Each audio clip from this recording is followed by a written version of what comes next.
This is Stevie B coming at you right from my own backyard. I've got another DIY project for you. This one is to fix the wood around a raised garden bed.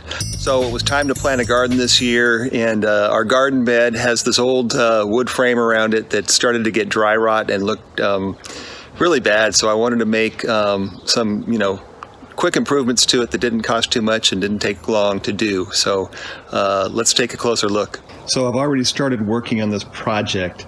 This is what it used to look like. You can see it's just really old wood here, and it was starting to dry rot in different places. And this part's actually not too bad, but another section was really ready to go. Now I've already started the work.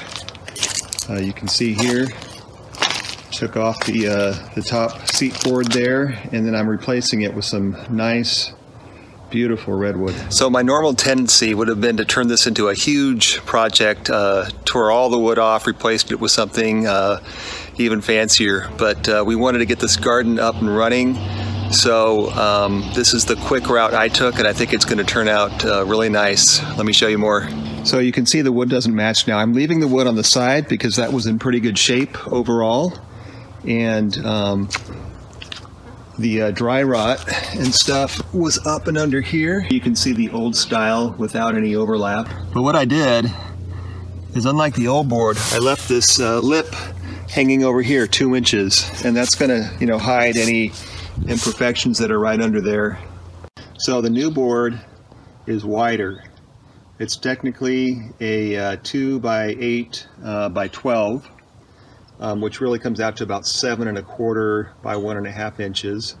But I left this 2-inch overhang on the outside there that you can see right there.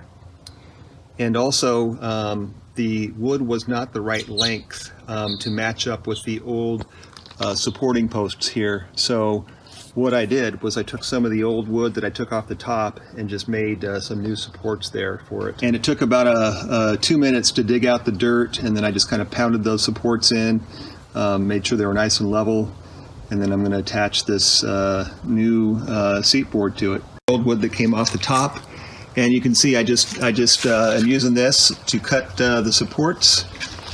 That way I don't have to buy any more 4x4 or spend any more money. And you can't see it here, but I did the same thing. I've got 2 of those boards stacked right here to support this end here, because the 4x4 that is under here, it wasn't wide enough. So I got more support going there. And after I'm done, I'm going to stain all of this. So both the side and the top, probably a dark brown, so they will match a lot closer and then look good together, I think. So the only real tools I needed for this job are a hammer, circular saw. I've got a cordless one, measuring tape, and maybe a tri-square and a pencil, but that's about it. It's pretty simple all the way around. I also recommend a really heavy-duty, you can see it there, sawhorse. That's called a chair. Well, that's pretty much it. I'm gonna keep on working on this, go buy some stain, and then we'll see what it looks like when it's done.